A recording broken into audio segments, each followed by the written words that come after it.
Trigonometry, question number 16, A levels, P1. Paper 1, question number 16, Trigonometry, A levels 9709, code. The acute angle x radians is such that tangent x is equal to k, where k is a positive constant expressed in terms of k, tangent pi minus x. tan pi minus x का answer k में निकालना है. तो formula हमें पता है, as we know that tangent alpha minus beta is equal to tangent alpha minus tangent beta divided by 1 plus, अगर ये माइनस होगा तो यहाँ माइनस आएगा, और अगर यहाँ माइनस होगा तो इस जगह पे प्लस आएगा. 1 plus tan alpha tan beta, ये फार्मूला हो गया. अब हम ये फार्मूला इस पे अप्लाई करते हैं टेंजेंट पाई माइनस एक्स पे. Tangent pi minus tangent x divided bye alpha की जगह पे पाई आ गया और बीटा की वैल्यू एक्स है, divided by 1 plus tangent pi tangent x. Tangent पाई की वैल्यू 0 होती है, हॉरिजॉन्टल लाइन पे आता है, हॉरिजॉन्टल लाइन पे ये फंक्शन 0 होता है. माइनस टेन एक्स, 1 प्लस ये भी 0, रिजल्ट आया minus ten X. As we know that tangent X is equal to K which is given, so it's value in terms of K is minus K. Replacing ten X is equal to K, आपने answer निकाल लिया. ये answer हमें के में चाहिए था, marks 1 mark का ये क्वेश्चन था. क्वेश्चन इसी का पार्ट नंबर 2. पार्ट बी में भी हमारे पास पाई बाय 2 है. पाई बाय 2 के लिए हम वो फार्मूला अप्लाई नहीं करेंगे. उसकी वजह ये है कि टेंजेंट पाई बाय 2 हमेशा इन्फिनिटी होता है, तो इसलिए हम ये करेंगे कि यहाँ पर हमारे पास वैल्यू जो है वो हम उसको साइन ओवर कॉस कर लेते हैं. Sine pi by 2 minus x divided by cos pi by 2 minus x. क्योंकि टेंजेंट पाई बाय 2 की वैल्यू इन्फिनिटी होती है, इनडिटरमिनेट फॉर्म होती है, इसलिए हमने इसको साइन ओवर कॉस में कर लिया. अब साइन अल्फ़ा माइनस बीटा का फॉर्मूला लगाते हैं. Sine alpha cos beta minus cos alpha sine beta, ये हमारे पास फार्मूला है sine alpha minus beta. Sine alpha minus beta का alpha minus beta, sine alpha minus beta, sine alpha cos beta minus cos alpha sine beta. यहाँ पर alpha की जगह पर पाई बाय 2 है और बीटा की वैल्यू एक्स है.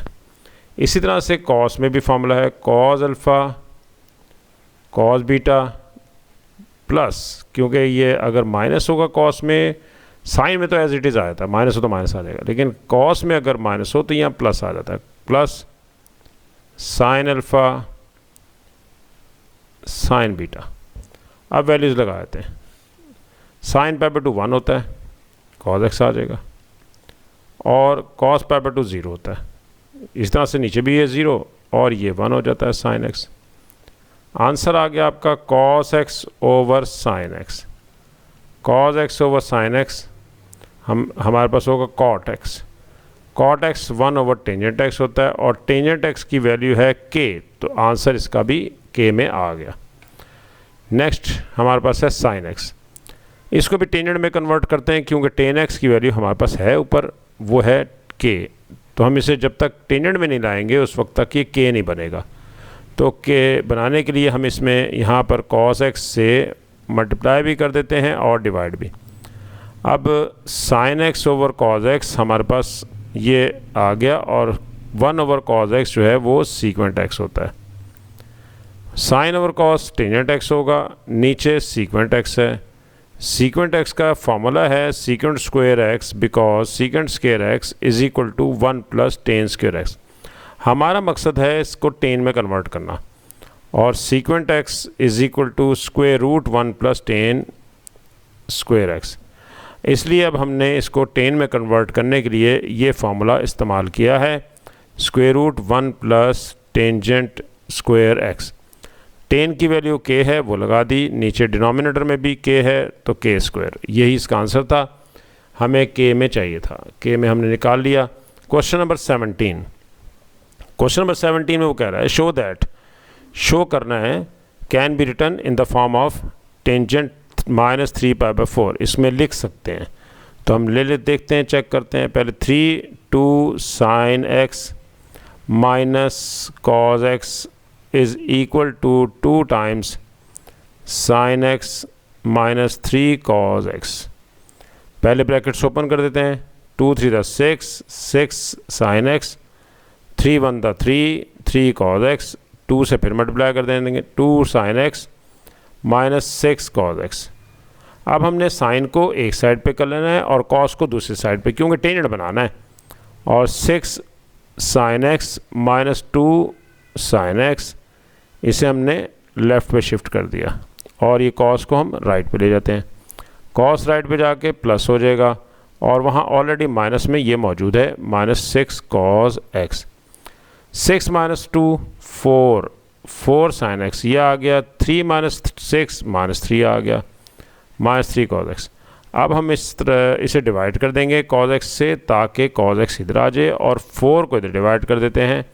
और अब आपके पास ये आंसर आ गया जो आपको आंसर चाहिए था। Tangent x is equal to -3/4, यही चाहिए था, हमें रिक्वायर्ड था, एज रिक्वायर्ड। डिनोमिनेटर में यहाँ पर 4 है, ये 4 है, ये 4 है, -3/4, हमें यही चाहिए था, -3/4, वो हमने निकाल लिया। Tangent x -3/4। नेक्स्ट इसी का पार्ट है, वो कहता है कि आपने इस इक्वेशन को सॉल्व भी करें। इस इक्वेशन को, ये सेम इक्वेशन है ऊपर वाली जो दे रखी है, वो कह रहा है इसको सॉल्व भी करें। इसका आंसर अभी हमने थोड़ी देर पहले निकाला है, वो आंसर है tangent x is equal to -3/4। और ये कहा गया है कि 0 से 360, इसका मतलब है कि 4 क्वाड्रेंट 0 to 360 हमने जाना है और देखते हैं कि इसकी वैल्यू क्या आती है। टेंजेंट x हमारे पास आया है, ये हमने ऑलरेडी निकाल चुके हैं। 0 to 360 मीन्स फर्स्ट क्वाड्रेंट है, इसमें सेकंड है, थर्ड है और फोर्थ, चारों क्वाड्रेंट्स इसमें शामिल हैं। 0 to 360, 0 से स्टार्ट हुआ है और 360 पे एंड हुआ है। 4 क्वाड्रेंट्स में कहीं पे भी हम आंसर लेंगे। यहाँ पर हमारे पास इससे हमें ये पता चलेगा कि 4 क्वाड्रेंट्स तो उसने कहा था, लेकिन जैसे हमने टेंजेंट x की वैल्यू चेक की कि विच इज़ लेस दैन 0, तो less than 0 means negative. Negative ये होता है सेकंड क्वाड्रेंट में और फोर्थ क्वाड्रेंट में। तो इसका मतलब ये हुआ कि अब हमने 4 क्वाड्रेंट्स में से यहाँ और सेकंड में और फोर्थ में आंसर निकालना है। सबसे पहले हम इसका इन्वर्स लेते हैं, टेंजेंट इन्वर्स, ताकि फंडामेंटल इसका एंगल पता चल जाए कि बेसिक एंगल क्या है। तो बेसिक एंगल के लिए हम निकाल लेते हैं इसको, टेंजेंट इन्वर्स -0.75। टेंजेंट इन्वर्स -0.75 जो इसका बेसिक एंगल आ रहा है वो 36.369।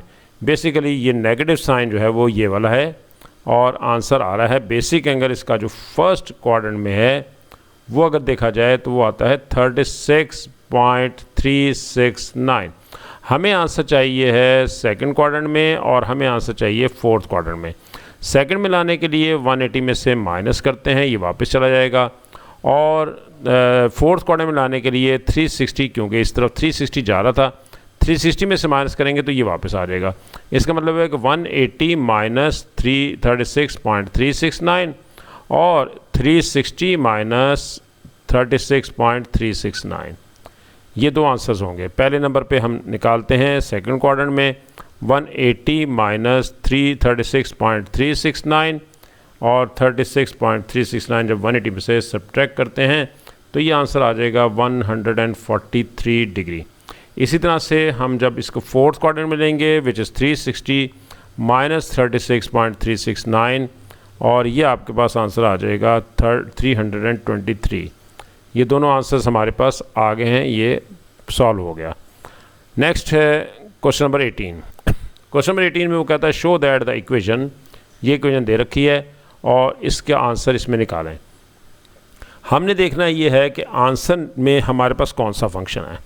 हमारे पास है कॉस, तो इसका मतलब ये हुआ कि हमने, हमारा पहला टारगेट ये है कि अपने क्वेश्चन को कॉस में कन्वर्ट करें। हम इसको कॉस में लेकर आएँ ताकि वो आंसर आपका मैच कर जाए ये आंसर। तो अब हम इसे कॉस में लाएंगे पहले।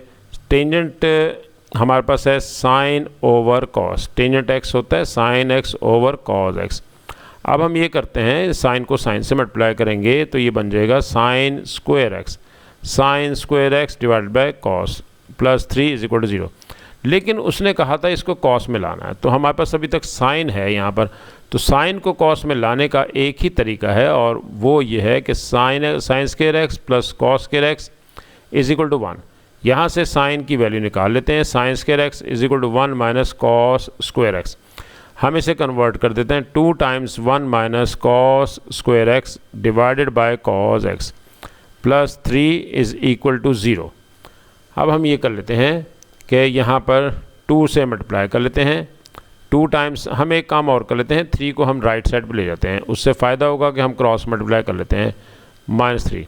इस कॉस को राइट पे जाके मल्टीप्लाई कर देंगे, 2 माइनस 2 कॉस स्क्वायर एक्स, और कॉस एक्स राइट पे चला गया, मल्टीप्लाई हुआ, क्योंकि इधर डिवाइड हो रहा है, राइट साइड पे जाके मल्टीप्लाई होगा। अब हमारे पास कॉस स्क्वायर जो है वो नेगेटिव के साथ है, इसलिए हम इसे राइट पे शिफ्ट कर देंगे, वो हो जाएगा positive 2 cos square x positive. वहाँ ऑलरेडी -3 कॉस एक्स मौजूद है, 2 को भी राइट पे लेके जाएंगे और वो भी नेगेटिव हो जाएगा, -2 इज इक्वल टू 0। और गलबन यही आंसर आपको चाहिए था और वो यही आंसर है। हमारे पास 2 मार्क्स का क्वेश्चन था। नेक्स्ट में वो कह रहा है कि इस इक्वेशन को सॉल्व करें, इक्वेशन चेक कर लीजिएगा, मैच कर लें, वही इक्वेशन है और इसका आंसर अभी थोड़ी देर पहले हमने निकाला है, वो है 2 cos square x -3 cos x -2 is equal to 0। और डोमेन हमें दे रखी है, ये डोमेन के मुताबिक तो ये वो कह रहा है कि 0 से 360 यानी कि 1 राउंड है और वो है 360, ये यानी इसका मतलब कि first, second, third, fourth quadrant की बात हो रही है। अभी हम इसमें देखेंगे कि कॉस का आंसर क्या आता है, फिर ही हमें बता सकते हैं कि किन क्वाड्रेंट्स में ये हो सकता है पॉसिबल। पहले नंबर पे ये करते हैं 2 कॉस स्क्वायर एक्स माइनस, इसको मिड टर्म ब्रेक करते हैं, मिड टर्म के लिए 2 को 2 से मल्टीप्लाई करेंगे, ये 4 बन जाएगा। 4 के फैक्टर बनाएंगे ताकि सेंटर में -3 आ जाए, तो 4 के फैक्टर बन रहे हैं 4 और 1। 4 को 1 से मल्टीप्लाई करेंगे तो 4 ही आएगा, -4 और +3 आएगा, -4 प्लस 1 -3 आएगा, तो ये बन गया 4 cos x plus cos x -2 is equal to 0। दोनों में से कॉमन ले लेते हैं, 2 कॉस एक्स कॉमन आ गया, अंदर रह गया कॉस एक्स -2, क्योंकि 2 बाहर आ चुका है, कॉस स्क्वायर में से एक कॉस बाहर आ गया तो सिंगल कॉस अंदर आ गया। 4 में से 2 बाहर आ चुका है और अंदर कॉस भी बाहर आ चुका है, तो अब यहाँ पर लेते हैं कॉमन। कॉमन यहाँ पर 1 आ रहा है, कुछ भी कॉमन नहीं है तो कॉस एक्स -2 देखा जाए तो कॉस एक्स -2 फिर दोबारा से कॉमन आ रहा है और यही हमारी कामयाबी होती है कि हमारे फैक्टर्स सही बने हैं। Cos x -2, 2 cos x plus 1 is equal to 0। अब हमारे पास 2 आंसर आ रहे हैं। नंबर 1 पे हमारे पास है G cos x -2 is equal to 0, जो कि शायद ना हो सके क्योंकि एक्स की कॉस की वैल्यू मोर देन 1 है। कॉस एक्स हमेशा 1 और -1 के दरमियान लाई करता है, तो ये तो हम लिख देंगे नॉट पॉसिबल, ये तो पॉसिबल हो ही नहीं सकता। तो हम लेंगे सेकंड चेक करते हैं, 2 cos x plus 1 is equal to 0।